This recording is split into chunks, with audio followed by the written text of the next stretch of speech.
Hello, and how you doing, everybody? Today we're going to be returning back to the Hundred Acre Wood with Disney's latest live-action feature, Christopher Robin, directed by Mark Forster and starring Ewan McGregor, Haley Atwell, and also the voice talents of Jim Cummings and Brad Garrett, among a few others.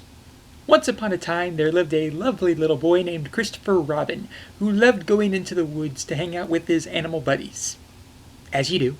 However, a day soon comes when Christopher has to leave his woodland critter friends behind and go off to boarding school. Also as you do. However, Christopher makes a promise that he will never forget his friends, particularly his bear buddy, Winnie the Pooh. Years soon go by, and Christopher winds up in the adult world, living in London with his wife Evelyn and his daughter Madeline, played by Bronte Carmichael. But he also has a very difficult job over at the Winslow Company, and he winds up spending too much time away from his wife and daughter. And during a holiday weekend in which he promised his wife and daughter he'd take them to his cottage out in Sussex, he can't go because adulting. So Christopher is pretty much at his wit's end, and this is the proper time when Pooh winds up coming back into his life. See, Pooh Bear has come to London in order to try to find Christopher so that he can try to help Pooh find his animal friends who are lost somewhere in the Hundred Acre Wood. As you'd imagine, a whole bunch of craziness ensues. I have been very much looking forward to this movie. Something you guys may or may not know about me is that I'm a bit of a Winnie the Pooh fanatic. I have been since I was a little kid. I used to watch all types of VHSs of the many adventures of Winnie the Pooh, and also VHS tapes that had like reruns of the New Adventures of Winnie the Pooh on them, and I watched all the Pooh movies in theaters aside from Piglet's Big Movie, which I didn't catch until several years down the road for whatever reason. I watched all the Winnie the Pooh TV shows aside from Welcome to Pooh Corner because that is way past my time. Then again, so was New Adventures, and I managed to wind up watching those on VHS. But what can you do? I played all the Winnie the Pooh PC games, particularly Ready to Read with Pooh and Ready for Math with Pooh. And I think there's that one Winnie the Pooh PC game where they're trying to help Eeyore out during his birthday. I can't remember for the life of me which one that was called. If someone in the comment section will probably let me know. I think it was Winnie the Pooh Preschool, but I could be wrong. So yeah, so Winnie the Pooh fanatic, I was deeply looking forward to this movie, and I can safely say I was satisfied with what I saw. This was a pretty entertaining flick. The story is absolutely wonderful. I'm sure it's got its fair share of cliches, the overworked dad who doesn't pay attention to his family enough and is too busy with his job, and, some magical element comes back into his life and he has to go off to a faraway land and try to, sort himself out of it. It's kind of like the plot to Steven Spielberg's Hook. But honestly, as cliched as that plot may seem, and as much as many of the elements in this movie may remind you personally of Hook, they didn't stop me from enjoying this movie. But to be fair, this movie isn't entirely trying to be Hook, but it's in Winnie the Pooh territory and not Peter Pan territory. There are a few differences, which I'll get into in a bit, probably in this review. While Peter Banning in Hook is a little bit of an unlikable type of dad, you guys remember the scene where he yells at his kid because he's trying to take an important phone business meeting and he just yells at his kid? Like that nothing like that happens in this particular movie. It's Christopher Robin here is a little bit more likable than Peter Banning was in Hook. No disrespect to Robin Williams, just my opinion. There are a few other differences, but honestly, if I were to go into them right here, that would be diving into spoiler territory. And that's not my purpose for making this vlog. It is to give my overall thoughts on the film, spoiler-free. So, let us continue with that, shall we? The performances here were all great. Ewan McGregor is easily one of my favorite actors of all time, and he was absolutely excellent in this film. Dramatically, comedically, and even dramatically, comedically, he was great. And I especially like this one scene that occurs during the middle of the film where he's in the Hundred Acre Wood and he's pretending to fight a heffalump. That's all I'll say. You won't get away from me, Mr. Heffalump. That's not what he says exactly, but just trust me, it's a fun scene. The other performances were also great. Haley Atwell as Evelyn, Christopher's wife, she was great.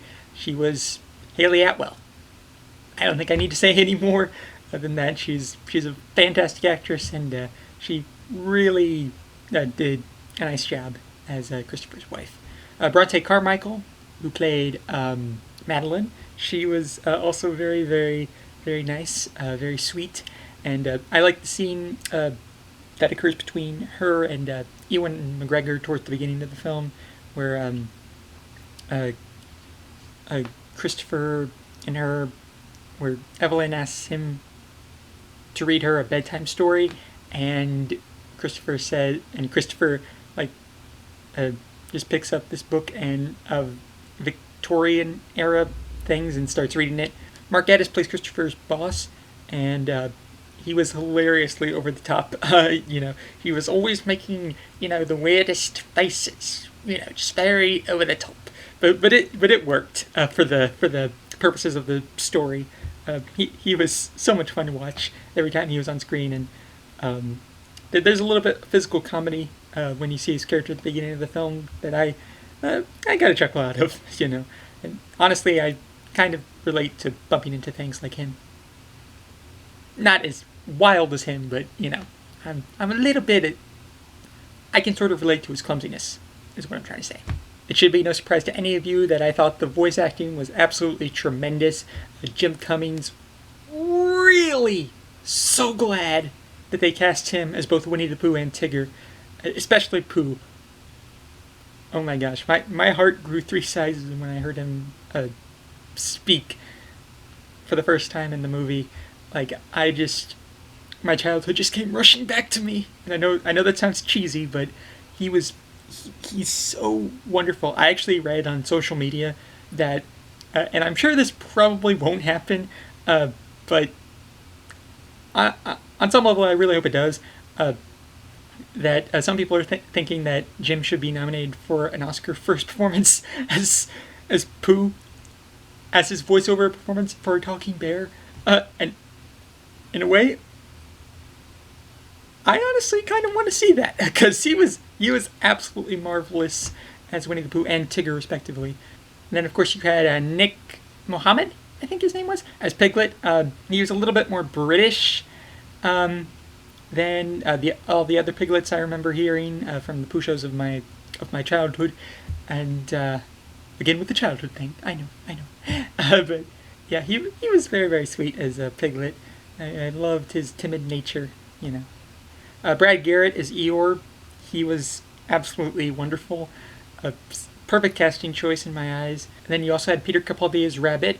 So Sophie Okonedo as Kanga. Wyatt Hall as Roo, I think. Toby Jones as Owl. Several of those characters don't appear as much in the film as some of the other characters, but for the purposes of the story, I think they did really great performances across the board. All the voice actors, they did marvelous. Now let's talk about that CG. Yeah, this is one of the things that if you haven't been on social media as much as I have, you probably haven't caught the meme that occurred when the first trailer for this movie popped up online. There's the scene where Pooh and Christopher, they meet for the first time, or they reunite for the first time, and and everyone was making their own little meme out of switching the dialogue from Pooh to say something else, say something creepier. But yeah, it was honestly a funny meme for what it was. And then now a lot of people are saying that the CGI used on the animals is creepy, but honestly, I didn't have a problem with it. If you had a problem with it, that's your business. But me personally, I thought they looked adorable, and I liked the fact that they have this worn down look. Since Christopher hasn't been in the Hundred Acre Wood for several years, they're a little bit less colorful than they usually are. And I like that aspect. And then they get a little bit more colorful when Christopher comes back into their lives. I thought it was clever. Although I will say Kanga and Roo's ears may have been a little bit too big. But that's just my opinion.